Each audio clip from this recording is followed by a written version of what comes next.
नमस्कार। Ram Ram. NCERT solutions में हम क्लास 8th का मैथ्स पढ़ रहे हैं, जिसमें कि आज हम चैप्टर नंबर 3 अंडरस्टैंड क्वाड्रिलेटरल्स के टॉपिक 3.4 को करेंगे, जो कि पेज नंबर 44 और 45 पर है। इस टॉपिक का नाम है टॉपिक 3.4 काइंड्स ऑफ क्वाड्रिलेटरल, मतलब कि क्वाड्रिलेटरल्स के प्रकार। इसके पहले हमने इसके एंगल्स के बारे में पढ़ा था। आज हम इसके आगे शुरू करते हैं। पहला हमारे पास आएगा, इसका जो टाइप है वो है ट्रेपिज्म। ट्रेपिज्म क्या होता है? जब हमने क्वाड्रिलेटरल पढ़े थे तो हमने पढ़ा था पेंटागन, हेक्सागन, जो कि रेगुलर थे, उनकी सारी साइड्स बराबर थी, उसके इस कारण से उनके एंगल भी बराबर थे। इर्रेगुलर, जिनके की साइड्स और एंगल बराबर नहीं थे। आज हम पढ़ेंगे ट्रेपिज्म के बारे में। Trapezium is a quadrilateral with a pair. इसमें खासियत क्या है? A pair of a parallel side. Trapezium एक ऐसा चतुर्भुज होता है जिसकी 4 भुजाएं होती हैं, जिसकी एक जोड़ा, वन पेयर, मतलब कि एक जोड़ा भुजाएं जो होती हैं आमने सामने वाली, वो पैरेलल होती हैं, और बाकी जो 2 होती हैं उनका साइज अलग अलग हो सकता है, और इस कारण से इसके जो एंगल होते हैं उसका भी साइज अलग अलग होता है। जैसे मैंने फिगर बनाया है, इसमें ये और ये दोनों भुजाएं पैरेलल हैं, इनका बराबर होना जरूरी नहीं है, ये पैरेलल होंगी। ये जैसे कि ये बराबर भी हो सकती हैं और नहीं बराबर भी हो सकती हैं, पर पैरेलल होना इनका जरूरी है। जैसे कि ये, इसके पहले हम जो पढ़ते हैं, ये है स्क्वायर और ये है हमारा रेक्टेंगल। इसकी क्या खासियत है? इसके पास 2 पेयर होते हैं, ये पैरेलल है इसके और ये दोनों बराबर हैं, ये पैरेलल है इसके और ये दोनों भी बराबर हैं, और इसमें चारों भुजाएं बराबर हैं। रेक्टेंगल में क्या होता है? आमने सामने की भुजाएं बराबर होती हैं और आपस में पैरेलल भी होती हैं। और ट्रेपिज्म में आमने सामने की भुजाएं पैरेलल हैं, बराबर होना जरूरी नहीं है, और बस वन बाकी जो 2 भुजाएं बची उनका पैरेलल होना भी जरूरी नहीं है। ये ट्रेपिज्म का और इसका फर्क होता है। अब हम पढ़ेंगे इसका काइट। काइट का पिक्चर, आप जो पतंग उड़ाते हैं वो, this one is the kite. Kite, इसकी भी 4 साइड्स होती हैं, ये भी एक क्वाड्रिलेटर है। There are 2 distinct consecutive pair of side of equal line. Kite में 4 भुजाएं होती हैं, 2, 3, 4। पर इसकी खासियत क्या है? इसकी ये वाली भुजाएं इक्वल लेंथ की हैं और ये वाली भुजाएं इक्वल लेंथ की हैं, और इसमें कोई भी चीज़ इसमें पैरेलल नहीं है। इसकी 4 भुजाएं हैं, उसमें 2 अलग तरीके से पहचाने वाले, देयर आर 2 डिस्टिंक्ट कॉन्जिक्यूटिव, अलग तरीके से पहचाने जाने वाली 2 लाइनें ऐसी होती हैं जो कि आपस में बराबर होती हैं। ये और ये इस तरीके से बराबर होती हैं, इसलिए इसकी खासियत क्या है? इसमें कोई भी चीज़ पैरेलल नहीं है। इसका आमने सामने की जो साइड है, जो जुड़ी हुई साइड है, वो बराबर है आपस में। इसके आगे हम पढ़ेंगे पैरेललोग्राम।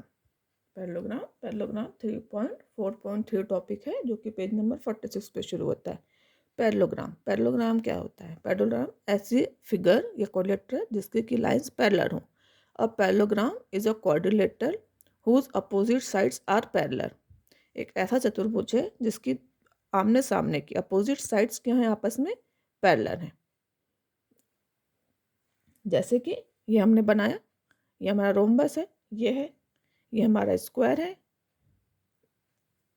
और इस तरीके से ये फिगर है जिसको कि हम, ये पैरेलल है इसके, ये पैरेलल है इसके, ये पैरेलल है इसके, ये पैरेलल है इसके, और स्क्वायर में तो ये सारी पैरेलल होती ही हैं।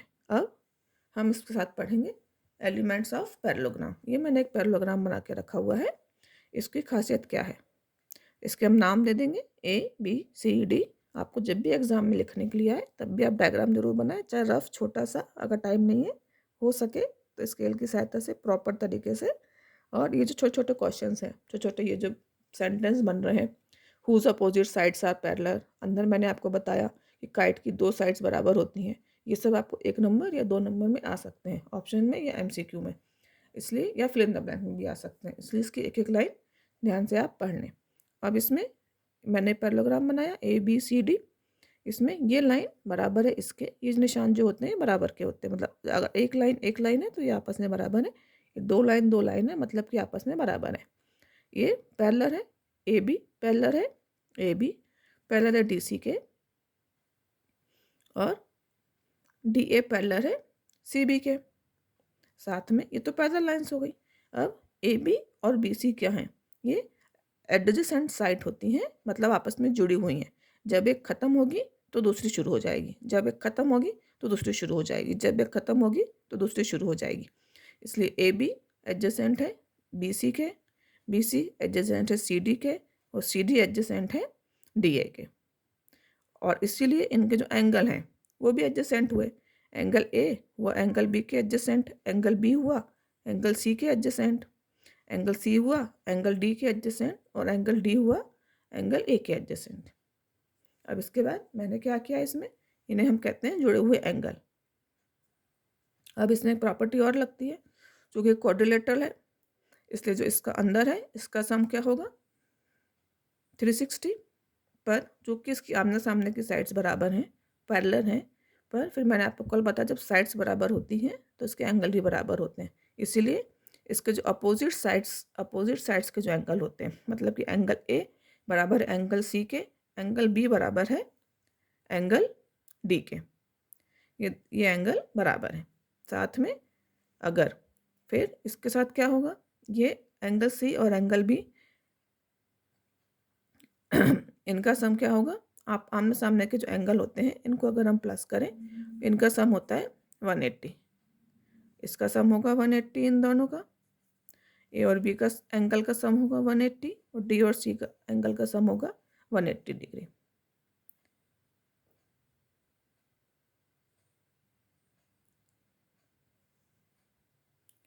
तो इसमें से अगर हमको एक एंगल पता है तो हम उसका दूसरा एंगल इसमें से माइनस करके निकाल सकते हैं। अब मैंने इसमें ये डी बी और ए सी ये मैंने खींचे हैं इसके डायगोनल्स जो होते हैं इनकी जो लेंथ होती है बराबर होती है, और ये जहाँ पे काटती हैं ये हमेशा 0 पे काटती हैं, और ये एक दूसरे के परपेंडिकुलर होते हैं। इतना हम पैरेललोग्राम के लिए पढ़ेंगे, इसके आगे हम कल करेंगे। धन्यवाद।